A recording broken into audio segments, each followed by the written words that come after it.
Hi guys. So this is lecture number 3 of the chapter Surface Chemistry class 12.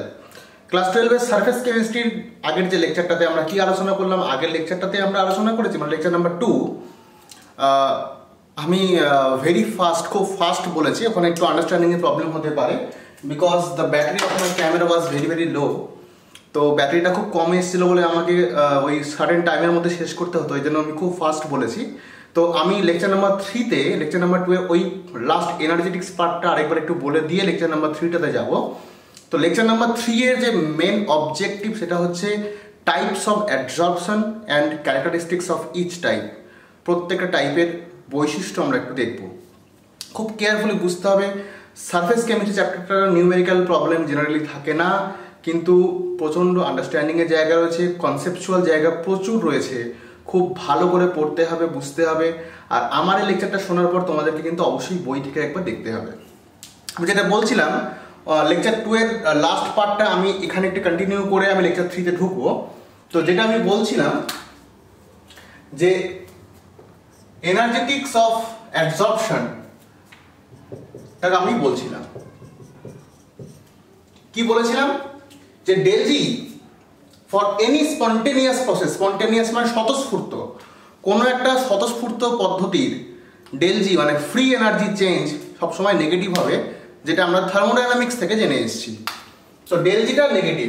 এখন দেখো অ্যাবজর্পশনটা, মনে রাখবে absorption is a spontaneous process.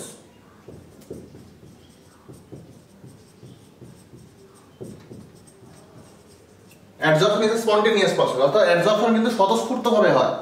And according to thermodynamics যে any spontaneous process, কোন একটা process যদি স্পন্টেনিয়াসলি চলে, স্বতঃস্ফূর্তভাবে হয়, তাহলে তার ডেল জিটা অবশ্যই নেগেটিভ হবে।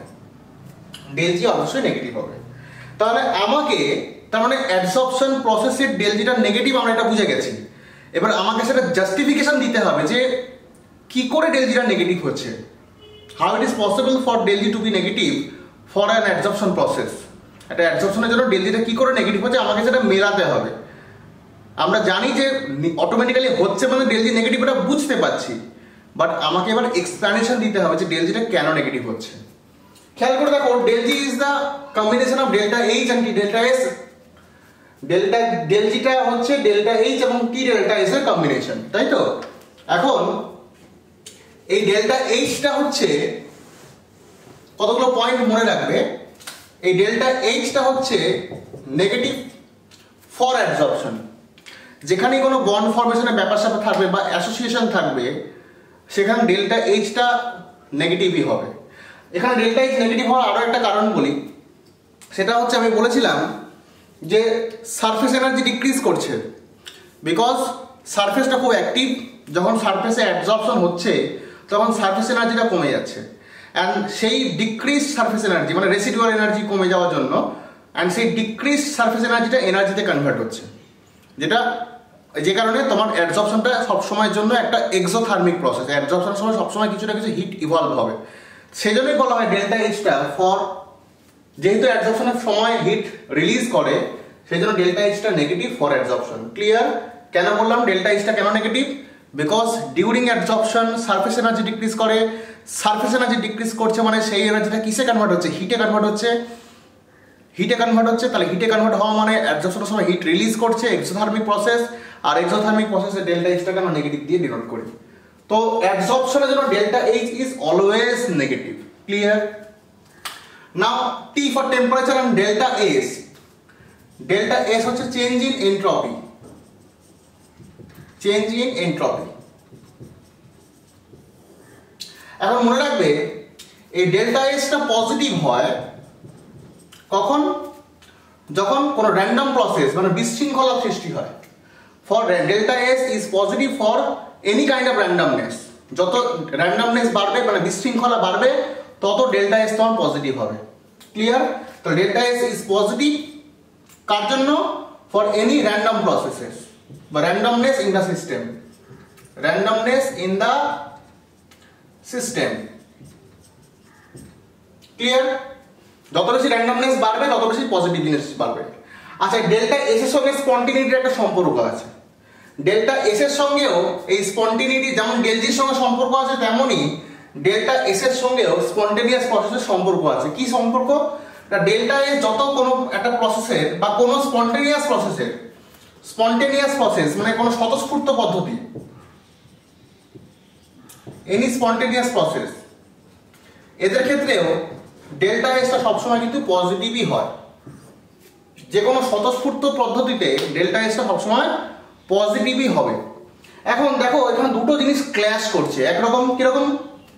কি ক্ল্যাশ করছে দেখো থিওরিটা।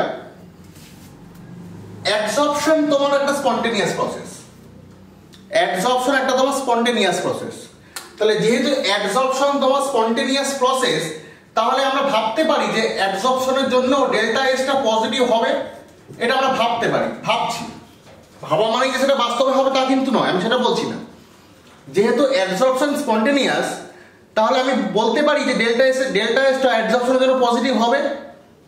ওকে, এটা বলতে পারি। চলো একটু জাস্টিফাই করে দেখি। আবার ডেল্টা এস আবার এই কথাটাও বলছে যে র্যান্ডমনেস থাকলে তবে নাকি পজিটিভ হবে। র্যান্ডমনেস যদি ডিক্রিজ করে তাহলে কিন্তু ডেল্টা এস নেগেটিভ হবে। র্যান্ডমনেস মানে বিশৃঙ্খলা যদি কমে যায় তাহলে কিন্তু ডেল্টা এসটা নেগেটিভ হবে। তাহলে দেখো দুটো উল্টো কনসেপ্ট, পুরোপুরি উল্টো, একে অপরকে কাউন্টার ব্যালেন্স করছে। কিরকম ভাবে দেখো, যেহেতু অ্যাডসর্পশন প্রসেস স্পন্টেনিয়াস, তাই বলতে পারি ডেল্টা এসটা তার পজিটিভ। আবার খেয়াল করে দেখো অ্যাডসর্পশনের ক্ষেত্রে ডেল্টা এসটা নেগেটিভও হবে। কেন বলো তো? বিকজ গ্যাস মলিকিউলগুলো যারা এসে সারফেসের উপর অ্যাবজর্ব হচ্ছে, তারা তো এক জায়গায় আগে কি ছিল? ডিসঅর্ডার ছিল, মলিকিউলগুলো ছড়িয়ে ছিটিয়ে ছিল, বিশৃঙ্খল ছিল, তাই না? এখন অ্যাবজর্পশনের জন্য তারা অর্ডার্ড ওয়েতে সুন্দরভাবে সুসজ্জিত হয়ে বসে গেল সারফেসের উপরে। তাদের র্যান্ডমনেস কমে গেল, তাদের মধ্যে বিশৃঙ্খলার মাত্রা কমে যাচ্ছে। অর্থাৎ যখনই কোনো গ্যাসের অ্যাবজর্পশন হচ্ছে on the surface of some solid or liquid, তখনই তার ডিগ্রি অফ র্যান্ডমনেস কিন্তু কমে যাচ্ছে। তার মানে আমি তো এটাও আমি ফেলে দিতে পারি না যে delta S for any absorption is negative. Delta S তার মানে এইখানে কিন্তু ডেল্টা এসটা পজিটিভ নয়, এখানে ডেল্টা এসটা কিন্তু নেগেটিভ, যদিও প্রসেসটা স্পন্টেনিয়াস। তার মানে আমি ঘুরিয়ে এই কথাটা বলতে পারি, স্পন্টেনিটির শর্ত শুধুমাত্র ডেল্টা এস নয়, স্পন্টেনিটির একমাত্র শর্ত হচ্ছে del G is equal to negative. Delta এসটা হলে মিলে যায়, তার মানে ডেল্টা এসটা যে আলটিমেট শর্ত তা কিন্তু নয়। ডেল্টা এসটা নেগেটিভ হলেও কোনো একটা প্রসেস স্পন্টেনিয়াস হতে পারে। কি বললাম? ডেল্টা এস পজিটিভ হলে স্পন্টেনিয়াস হয়, তার মানে এটা নয় যে ডেল্টা এস পজিটিভ হলে সবসময় স্পন্টেনিয়াস হবে। আমি ব্যাপারটা এটা বলতে চাইছি। তার মানে স্পন্টেনিটির একমাত্র শর্ত ডেল্টা এস পজিটিভটা হওয়াটাই একমাত্র শর্ত নয়, স্পন্টেনিটির একমাত্র শর্ত হচ্ছে ডেল জিটা নেগেটিভ হতে হবে। ক্লিয়ার? ডেল্টা এস নেগেটিভ হলেও কোনো প্রসেস স্পন্টেনিয়াস হতে পারে, তার প্রত্যক্ষ এক্সাম্পল হচ্ছে তোমার অ্যাডসর্পশন। খেয়াল করে দেখো কেন এই ব্যাপারটা আমি বললাম, কেন এই কথাটা আমি বললাম। তার মানে আমার কাছে এই ধারণাটা পরিষ্কার হয়ে গেছে, ডেল্টা এইচটা নেগেটিভ আর ডেল্টা এসটাও নেগেটিভ। তাহলে অ্যাবজর্পশন ডেল্টা এসটা নেগেটিভ। কেন delta S negative? Because gas molecule যারা অ্যাবজর্ব হচ্ছে তাদের ডিগ্রি অফ র্যান্ডমনেস কিন্তু কমে যাচ্ছে, সেই কারণে তারা নেগেটিভ। তাহলে দেখো এটা নেগেটিভ, তাহলে টি ডেল্টা এস টার্মটা অ্যাজ এ হোল একটা পজিটিভ টার্ম। যদি ডেল্টা এস নেগেটিভ হয় তাহলে টি ডেল্টা এস একটা মাইনাস সাইন আছে, এই মাইনাস মাইনাস প্লাস, তাহলে টি ডেল্টা এস টার্মটা অ্যাজ এ হোল একটা পজিটিভ টার্ম। এখন ডেল্টা জি কে যদি নেগেটিভ হতে হয় তাহলে এই ডেল্টা এইচ এর যে নেগেটিভ ভ্যালুটা সেটাকে কি হতে হবে? টি ডেল্টা এস থেকে অনেক বড় হতে হবে। অর্থাৎ ডেল্টা এইচ এর নেগেটিভ ভ্যালুকে টি ডেল্টা এস এর পজিটিভ ভ্যালু থেকে অনেকটাই বড় হতে হবে, তখনই তোমার ডেল্টা জিটা নেগেটিভ হবে। অর্থাৎ অ্যাবজর্পশন প্রসেসে ডেল্টা এইচ কে সবসময় টি ডেল্টা এস টার্মের থেকে বড় হতে হবে। টি ডেল্টা এস টার্মের থেকে বড় হতে হবে, বুঝলাম। তাহলে এখানে একটা কথা বলতে পারি, টি ডেল্টা এস টার্মটাকে ছোট করার একটা পদ্ধতি আছে। কিরকম? দেখো টি ডেল্টা এস টার্মে টিটার সঙ্গে ডেল্টা এস মাল্টিপ্লায়ার আছে। তাহলে টেম্পারেচারকে লো করে দিয়ে তাপমাত্রা যদি কমিয়ে দিই তাহলে টি ডেল্টা এস ভ্যালুকে আমি ডেল্টা এইচ এর থেকে কম রাখতে পারবো।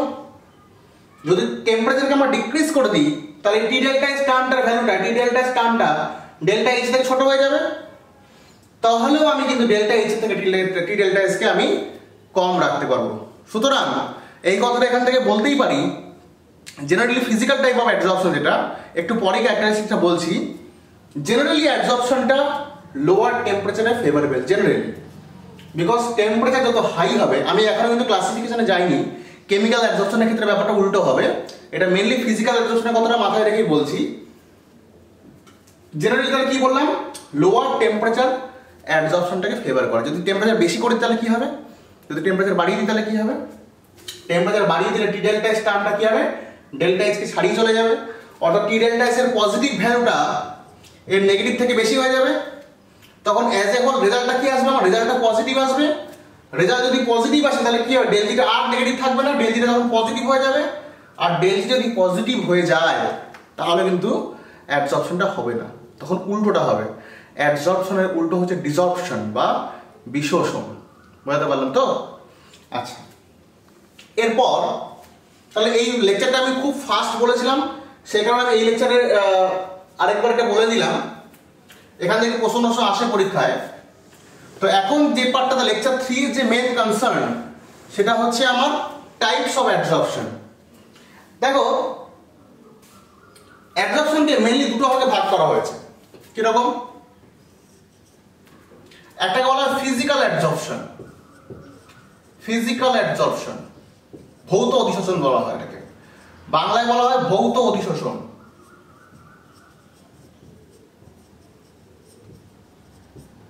হচ্ছে আরেকটাকে বলা হয় কেমিক্যাল অ্যাবজর্পশন।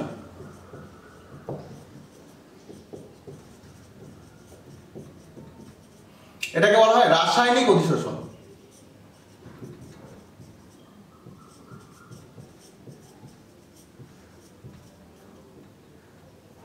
ক্লিয়ার? এই দুটো ভাগে আমাদের ভাঙা হয়েছে। একটা হচ্ছে ফিজিক্যাল অ্যাবজর্পশন, বা এটাকে শর্টে কেউ বলে ফিজিজর্পশন, ফিজিজর্পশন, SISORPTION হবে। আর এটা হচ্ছে কেমিজর্পশন, বা এটাকে ফিজিজর্পশনও বলে, শর্টকাটে ফিজিজর্পশন। আর এটা বলে কেমিজর্পশন, শর্টকাটে বলা হয় কেমিজর্পশন। Again, my handwriting is very very good, বুঝে নিতে হবে ব্যাপারটাকে। যেখানে কষ্ট হবে একটু বলবে, আমাকে বলে দেবো, ঠিক আছে? বলবে ইন দ্য সেন্স, যাদের সঙ্গে আমার সরাসরি যোগাযোগ আছে তারা আমাকে হোয়াটসঅ্যাপে জানাচ্ছে, আর যাদের সঙ্গে সরাসরি যোগাযোগ নেই, যদি লেখাটা ইউটিউবে অ্যাভেলেবেল থাকে তাহলে ইউটিউবে কমেন্ট সেকশনে জানাবে, হোয়াট এভার আমি বলে দেবো। ফিজিক্যাল অ্যাবজর্পশন, ফিজিক্যাল, যাই হোক। তাহলে এই অ্যাবজর্পশনকে আমরা দুটো ক্যাটাগরিতে ভেঙেছি, একটা হচ্ছে ফিজিক্যাল অ্যাবজর্পশন, একটা হচ্ছে কেমিক্যাল অ্যাবজর্পশন। ফিজিক্যাল অ্যাবজর্পশনটা কেন বলা হয়েছে? ফিজিক্যাল অ্যাবজর্পশনটা বলা হয়েছে অ্যাবজর্বেন্ট আর অ্যাবজর্বেট, অর্থাৎ অধিশোষক যার উপরে, অ্যাবজর্বেন্ট মানে অধিশোষক যার উপরে এসে অধিশোষণটা হবে, আর অ্যাবজর্বেট মানে যারা এসে অধিশোষিত হবে, তাদের মধ্যে যদি ফোর্স অফ অ্যাট্রাকশনটা weak, van der Waals force of attraction হয়, ফোর্স অফ অ্যাট্রাকশন যদি তোমার van der Waals force of attraction হয়, তাহলে